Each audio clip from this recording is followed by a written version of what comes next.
Kata kamano ne orochi kod muoch mar midhusi mar COVID-19. Gino manomiyo nyithindo maromo milion 23 leo ne kawo chanjo ma owinjore mingi. Muoch mar midhusi mar coronavirus ne omiyo nyithindo maromo milion 23 e pinje ma ok tin ne 65 oleo ma ok okawo chanjo ma ichiwo ne nyithindo e kind dwe achiel nyaka higni 5. Ma kaluwore kod lipot mane ogol kod duol mochung' ne chiwo sir USAID mane oriwore kod bad migepe mag thieth ma opogore e sidho nyasi mar higni 10 mar reso ngima mine mayach. E lipodno, e thuolo mar higni 10 nyaka ne chak chenro mar reso mine mayach e piny mangima, mine milion 44 oseyudo thuolo mar konyore e ute thieth. Nyithindo matindo ma onyuol to dwaro chenro mag laktar bang'e, maromo milion 33 oseres ngimagi, milion 115 osemi thieth mar ambululu kod pneumonia, ka mine mayach kod nyithindo manie gwenge mag suna maromo milion 327 bende osemi rageng' kaka net mag suna e kind mamoko. Piny Kenya ni kod nyadhi kuom dok chien mar tho mar nyithindo mani piny mar higni 5. We've made significant progress in reduction of under 5 mortality from a high of 115 to 41 in last year's Kenya Demographic and Health Survey. Similarly, infant mortality has also declined from 77 deaths per 1,000 live births to 32 deaths per 1,000 live births. Ikwayo jonyuol mondo ochan ngima margi mar nyuol, ma jolony koni bero ngima mar nyithindo ke yor thieth kende to kata mana give birth to children that they cannot be able to take care of. And that by extension also goes to men, to families. Families should get children that they are able to fully cater for. Kaka yo mar medo kwan mar mine mayach ma ikonyo, riwruok mar governors okwayo piny owacho mamalo mondo mer kwan mar omenda ma ichiwo ne sekta mar thieth e counties. The allocation to the health sector remains low as a country, and the need to increase domestic allocation and expenditure towards healthcare cannot be overemphasized, and especially with the decline in donor support in this country. Judith Omondi, Ramogi TV. Jotim nonro mag weche thieth koro dwaro mondo migao ma thieth okaw pachgi mar chako bad migao mabiro keto chik mano magayo tiyo gi yath mero ji mar nicotine ma thoth ne miyo ji bedo gi riyo mar madho ndawa. Man kaluwore gi lipot mano manyiso ni thoth jomadh ndawa yudo tuo mar kansa. Golo nicotine kendo miye ji mantiere kod riyo kawo kokalo kuom ndawa. Gikoni biro duoko piny kwan mar ji mawito ngimagi nikech tuo mar kansa. Tobacco is causing cancer and killing people. Okay? We are having nicotine replacement therapies that can be given over a short time, and we hook you off from nicotine. The hook is nicotine. You can't get out. It's like the door is locked by nicotine, and in there you're burning with tobacco. You can't get out. But hook me off the nicotine, I'm free from tobacco. That's why we're saying we're reaching out to the ministry. Let's have a here that we can set for the ministry that we want to be smoke-free. Can we say we want to be smoke-free? Can we first set the target and let the people know that this is our target? You know, and if it is there, maybe we can be informed. Maybe we are not aware that there's a year that has been set as a target. Piny Kenya oriwore kod pinje mamoko e hingo odiechieng' mar weche thieth kod ngima. Nyasi ni mano yori ko jotelo opogore kamoting'o jachung' maduol mochung' ne thieth e piny mangima WHO Dr. Abdourahmane Diallo ma okoni piny Kenya en achiel kuom pinje Afrika ma osego okenge mathoth e chenro mag thieth ahinya to e kedo kod tuoche kaka kahera kod kute mag ayaki e kind mamoko. World Health Organization ogolo paro mano mar medo chanjo mag malaria kaka yono mar kedo kod tuo mar malaria pachoka. We also commend Kenya for its active and successful participation in the landmark malaria vaccine pilot, which has shown a reduction of severe malaria attacks and hospital admissions.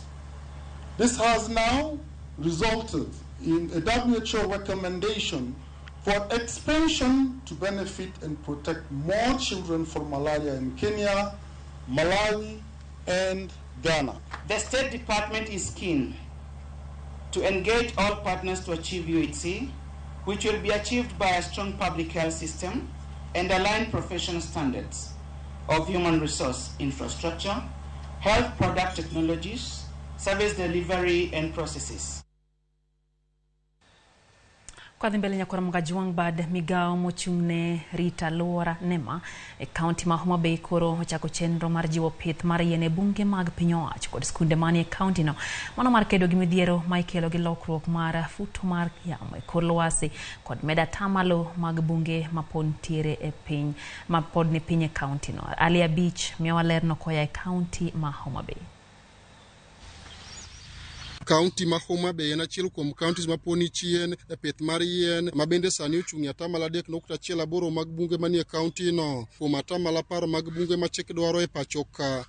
Kaka yor medo kwanda atamalo mag bunge county no, bad migao ma ochung' Rita Lora Nema koro wuok oko mar jiwo pith mar yien e bunge mag piny owacho ka chenro no gichako e bunge mag Gwasi kod moko kuom skunde mag primary manitie kar chund bura ma Suba North. In Homa Bay, as NEMA we took a forest and a school so that we look at the possibility of adopting it. This was in a Gwasi forest where as NEMA we planted 3,000 seedlings in conjunction with the Community Forest Association of Gwasi. And then in a school called Agiro Primary School, we were able to plant 3,400 seedlings. In addition to that, we noted that climate change is real. And therefore in the school, which is in a rocky area, we are able to supply them with 2 tanks, each 10,000 liters, all in an effort to ensure that the school is green. Chenro mar jiwo pith yien e bunge mag piny owacho bad migao mar NEMA dhigo nyime eno ni atamalo mag bunge omedore ka owuok e atamalo 3.8 kendo dwaro margi en mondo jopiny omak motegno pith yien e gwenge ma giwuoke. This is in connection with the improvement of the forest cover in Homa Bay, which is at 3.18% against the national constitutional cover of 10%. So that is what as NEMA is doing, and we promise that we shall be able to work very closely with the school and many other willing schools and the community forest associations so that we can be able to improve the forest cover of Homa Bay.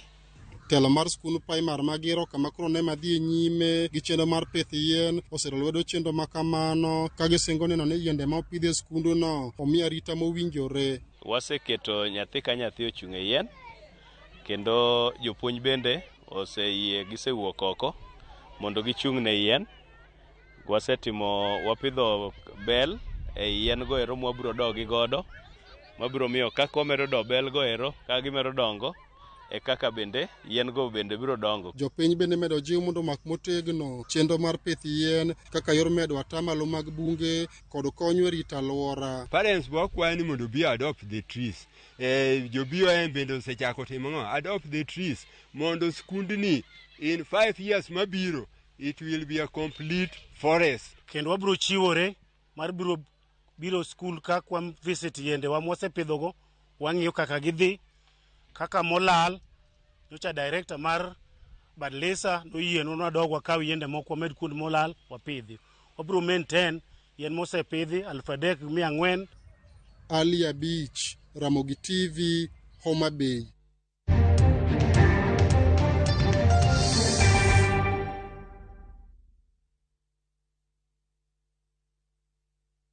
Kenyans are winning big on sharpbakey.com. Bet on these games now and enjoy highly boosted odds. Not for persons under the age of 18. Play responsibly. Shabiki.com is authorized and regulated by the BCLB. License number 416. Shabiki.com.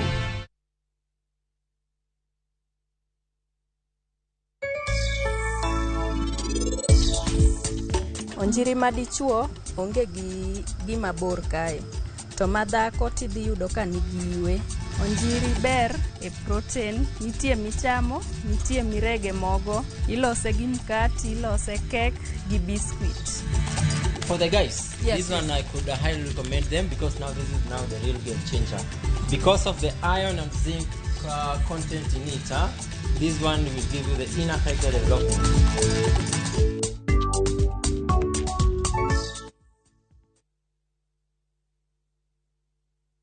Ne wapenjo mine mapacho kae mondo nyiswa gino magirango e mo mar lotion. Kawuono wadwa pimo kind mo mar lotion manengone ni malo kod mano manengone ogonyore. Ang'o momiyo ichulo omenda mang'eny? Nyiewo Nice and Lovely Body Lotion en yiero makare kendo madeo fuki. Oyomo pien del, ober kendo ibiro here. Yier lotion namba 1 e Kenya kae.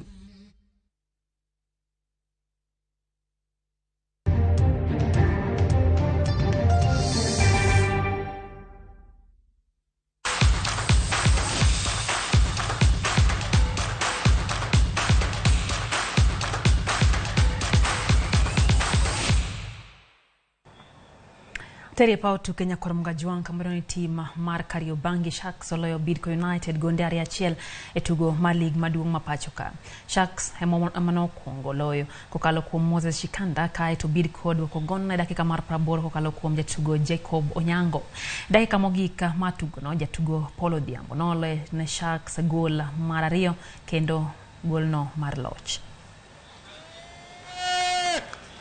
Moses Shikanda nikisha goli la mapema dakika 31 inakwenda kuwa goli lake la 8 msimu huu.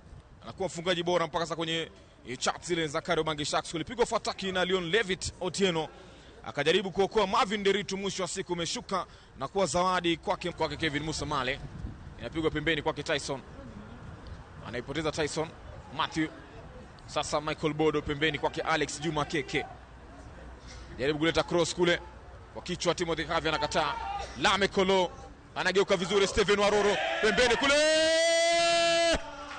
Jacob Onyango Yobo anakwenda kusawazisha mambo hapa dakika 82. Lakini Steven Waroro ndo alisumbua kweli kweli kabla mpira kuangukia kwake David Otieno. Sasa wanahitaji goli. Leon amimina cross kule kutoka Paulo Diambo kwa kichwa, Paulo Diambo, moja kati ya vichwa bora kweli kweli. Tizama jinsi alivyoruka.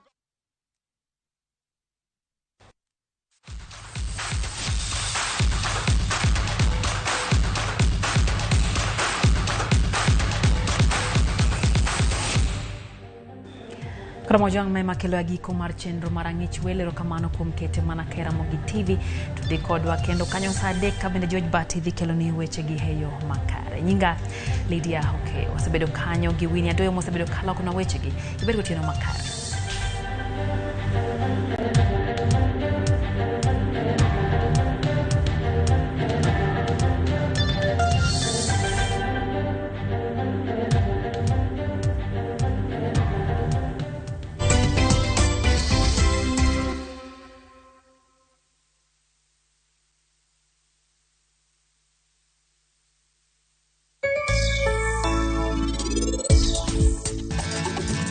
Onjiri ber e protein, nitie michamo, nitie mirege mogo, ilose gi mkati, ilose kek gi biscuit.